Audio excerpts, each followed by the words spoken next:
Okay, I know this is not the type of content I usually make, but there has been something that has been brewing inside of me for months now. I want to talk about Shmups and why I love them.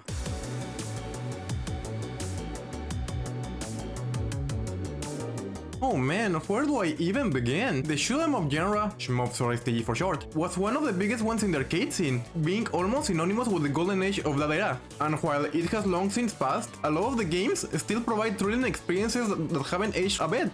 And I, for one, am at absolute awe of them. Fast, frantic, and furious. It's just you, and also maybe a friend, testing you with how long you can survive versus overwhelming odds with maximum firepower and extreme prejudice. Like, don't get me wrong, I'm still relatively low skill in this type of games, but there is a secret sauce that always drives me forward and makes me say every time I get obliterated, well that sucked, let's do it again. Yes, these games are difficult, and you will die. A lot. But the good ones will always make you feel that every time you die, it will be your fault and that you can always do something more to improve your odds of survival. No, the game didn't cheat you out. You cornered yourself for not holding your ground. And don't think they will let you take a break and think about your next move on the fly. Oh no. Thanks to their auto-scrolling nature, everything and the kitchen sink will fly towards your general direction to destroy you, so you have to keep your wits at all times. Also, at their core, they have a low barrier to entry with simple controls. Most of them at least. What do you mean by any of this? What do I do? With most of them, needing you only to move, shoot, and sometimes bump. So theoretically, anyone can potentially pick up and play them. But even when they appear simple on the surface, if you want to dig deeper, you can find incredible amounts of depth with their scoring systems that can sometimes even be extremely precise and demanding to maximize your score, requiring a lot more strategy than appearing at first glance with your routing and enemy priorities. Like how the Donpatch combo system needs you to move and shoot at very specific parts of the screen to score, and getting it right can almost be a Zen-like experience where it's just you and the game.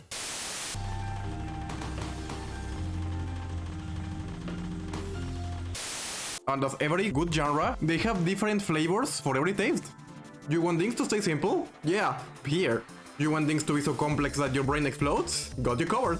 Want to feel like you're playing a puzzle game? Do you even need to ask? You dig games that want more of a long-term strategy plan to succeed? Here you go. Need something with more of a focus on traditional level design than pure bullet dodging? Sure thing, buddy. How about something multiplayer focused? Or do you just want to see stuff explode in grandiose over-the-top ways? Oh, you ain't seen nothing yet. I also like how, despite the fact that an usual full playthrough lasts from 20 to 40 minutes tops, they are all meat, no filler, never feeling like the games are wasting your time. This is perfect for busy schedules. You want to play something but you don't have much time? Never fret. Fire up one of these bad boys and you'll get your dose of high-octane action in the time you're trying to find a multiplayer match from your favorite online game. And being completely honest, this point has pretty much ruined all other game genres out there for me. Why even bother grinding on long RPGs that can become tedious when in the same amount of time I could be attempting 5 runs of Gunbane? No, but seriously, I'm digressing, but we really need more JRPGs that last 10 to 20 hour tops. And hot take, 90% of them don't even have the gameplay depth to even hold 30 hours. Anyways, and don't even get me started with the presentation. While a lot of them have stayed with sprites, their art direction makes them still look sleek and cool, something that most things in the pixel art era share, and with a great variety of aesthetics too. And the music, it elevates what is already a superb experience with tracks that will stick inside your head for days.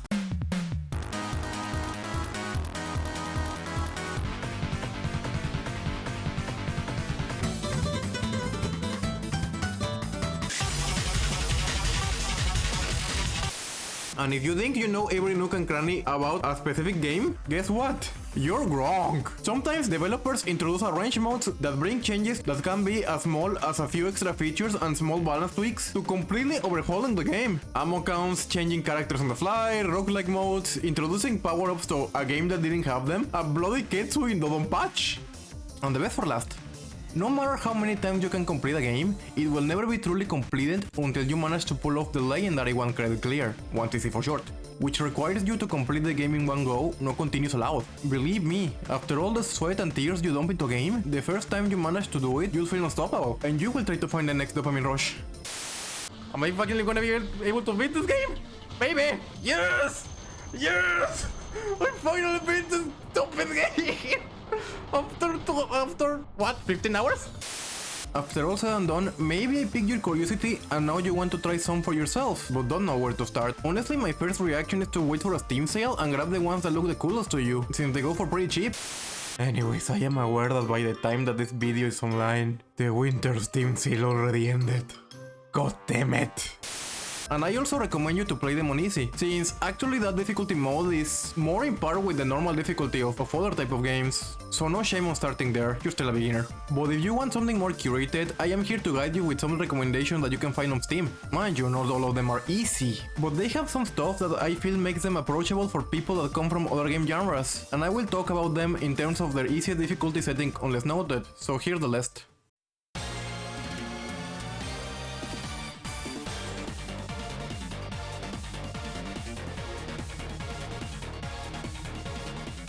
Alright, starting the list, I'm bringing the two latest cute STGs of writing, Ginga Force and Natsuki Chronicles, and I put them together because they are connected. I recommend getting both and play Ginga first and then Natsuki, since the latter spoils things in the former if you care about the story, but if you really take on your budget, I'd recommend Natsuki since it's more polished and beginner friendly, but honestly, they are both good entry points for the genre. True to my word, these games aren't easy. Hell, I'd say they probably have the hardest easy modes in this whole list. I should have probably put them later on the list.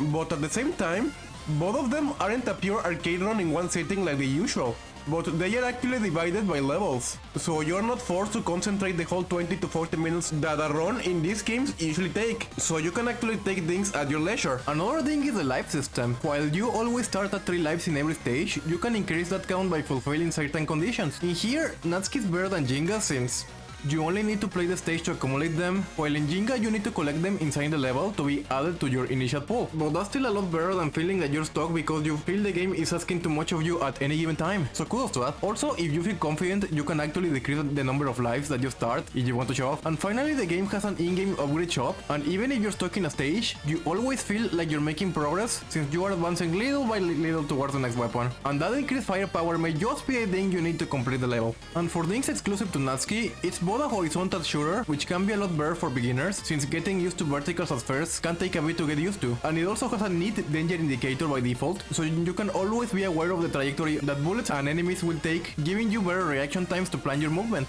Overall, both of them are really good, and at least in my opinion, they do make some really good changes to try to justify their existence in your collection.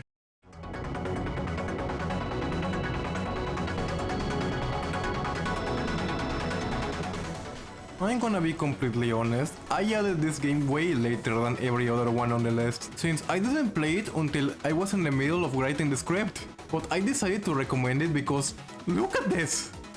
Just look at this!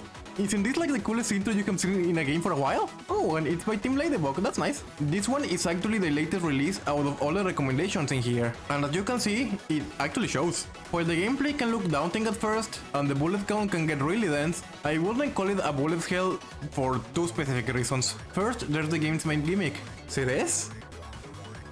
Nice! Like with the two previous games, this one also has a shield to give you some protection against bullets. Alright, I didn't mention that during the previous segment, huh? But unlike those two, here you can actually fire the bullets absorbed back at the enemies for massive damage. Granted, you can't drain all of them, but that still makes the mechanic really useful for survival. Second is that the level design is way more in line with the traditional NES and Mega Drive era horizontal shooters, so you also have to take into account the terrain when you're maneuvering. So the game also has an optional bomber system, so you won't take damage when you collide with walls. Also, one of the coolest things is that you unlock new abilities during the game with its upgrade system and change things in the fly to adapt your loadout to your current environment so you never feel out of control. Granted, it can get a bit annoying at times with the menu navigation, but that's a small price to pay for the sheer versatility of the system. Finally, the difficulty curve of the game is really well done, increasing things in a very gentle way so you won't feel overwhelmed during the earlier sections. Hell, I'd even say that it may actually be a little bit too easy, since I had almost no trouble completing the game in normal, so you may want to increase the difficulty if you have some experience in these games. In the end, the game flow is less around raw dodging and more about strategically putting your guard up and letting it recharge in safe positions. So if you want something more classic that still has a modern touch, Drainius is just for you. Highly recommended for everyone. Now that I think about it, both the Q's games and this one have a lot of things in common. I'm not trying to go into any discourse, I just find that a curious observation.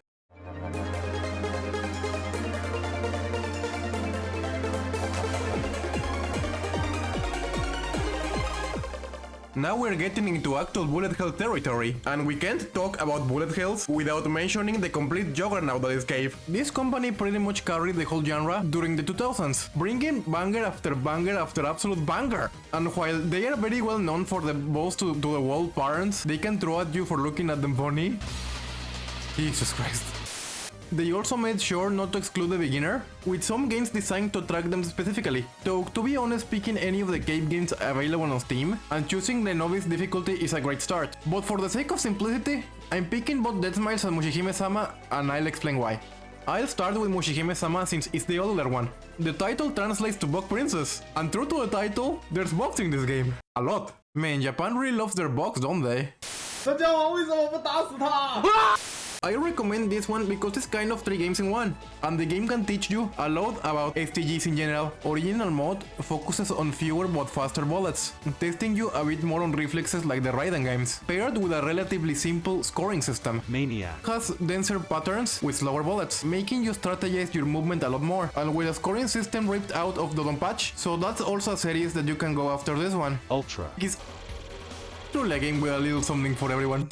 For Dead Smiles, the game was actually designed from the very beginning to be as accessible as possible for new players, with its less manic bullet patterns, giving some choice on the order you want to complete the levels and selectable difficulty in a level by level basis, letting you adjust it to your liking in the stages that give you the most trouble. Also, it has a pretty unique Halloween/gothic lolly aesthetic, which actually let a lot of Touhou players cross over to cave shooters, which is pretty impressive seeing how disconnected those two communities actually are. Also, funnily enough, Cave is also working on a Touhou project as well, fingers crossed, but honestly seeing their output after 2012, I don't really have any hope since they have mostly been focusing on gacha games, and you know how thrilled I am about gacha games. And why Dead Smiles 1+2 instead of the other port that only contains the first one? Well, that's because, despite being zero depth, this newest one has less input lag and has better emulated slowdown. Let me get a bit technical here.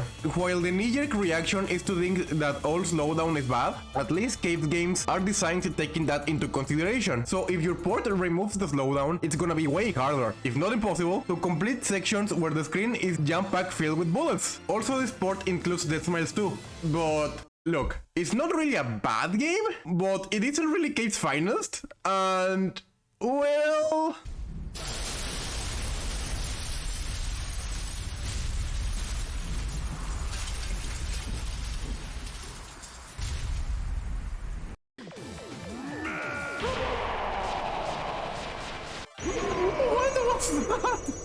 What?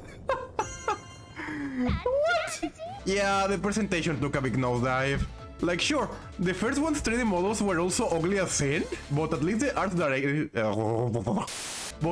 art direction and making them into sprites gave everything a claymation feel, you see? But here, everything looks so drab and murky. So think about the sport like this. Hey, you get a really well done dish, and the cook decides to throw in as an extra a baked potato by his son that is only starting in the culinary arts. Like, sure, it's dry and a bit bland, but it's still perfectly edible. And hey, maybe you'll actually end up liking it, huh? Also, my last reason for choosing this is because Garuda hasn't been ported to any system past the PS2 despite being my go-to for beginners to bullet hells. Like, sure, Garuda 2 is available on the Switch, but that's not a game that I can recommend to beginners at all, due to the increase in difficulty and with how weird the scoring system can get at times. So, unless you want to do some pro gamer moves, I'll stick to this two for the time being.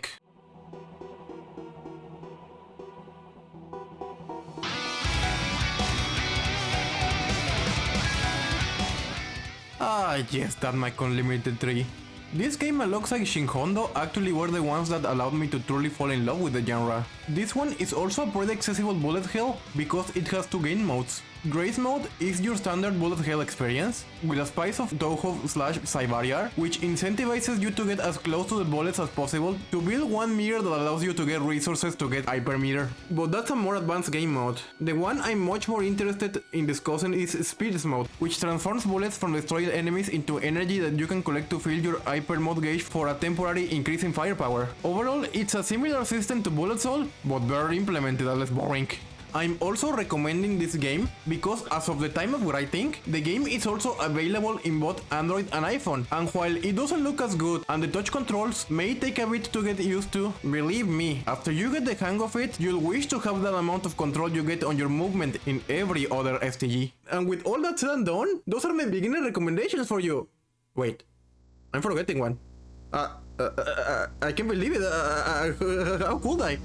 No, not one this good. Yeah, I have one last recommendation, and this is definitely the best for last. If you couldn't really get into the other ones, this may be the one that let you achieve enlightenment as well.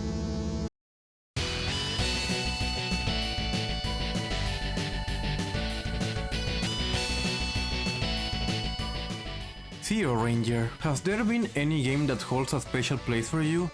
Because, for me, it's Zero Ranger. There have been so few games that I can give a 10 out of 10, and this is really a contender for such a score for me. While at first glance, it doesn't look like it does anything special, it does it to such an absurdly polished degree that you can't help but be at awe at the passion that the developers put at the project, and boy do they love the genre.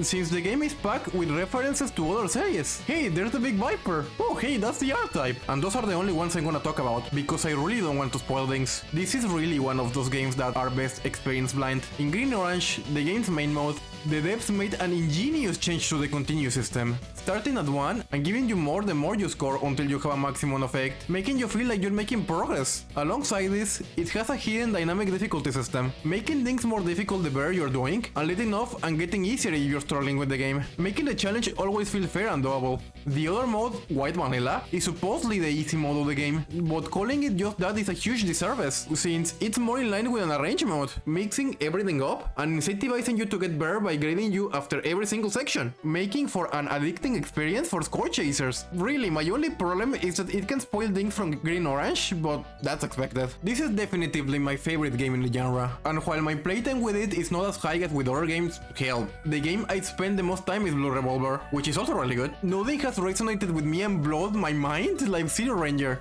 Not even the supposedly best ones by the juggernauts in the industry. And at the time of writing, the game isn't even complete, since Black Onion, the hard mode of the game, is still in the works. And with how utterly excellent the available content is already in the game, I have high hopes that the team will pull it off with flying colors, whenever it gets released that is. And that's it for real this time. Do you agree with the recommendations? Is there any other reason I didn't mention why you love the genre? Do you have any other game you can recommend to beginners? Leave your comments down below. This is not really the type of stuff I usually do, but breaking from old habits is nice from time to time. Thank you all for watching and see you guys, I'm actually not sure when, honestly. So in the meantime, I'm just gonna leave you with this message. Approach your target and attack. Your mission starts now. Are you ready?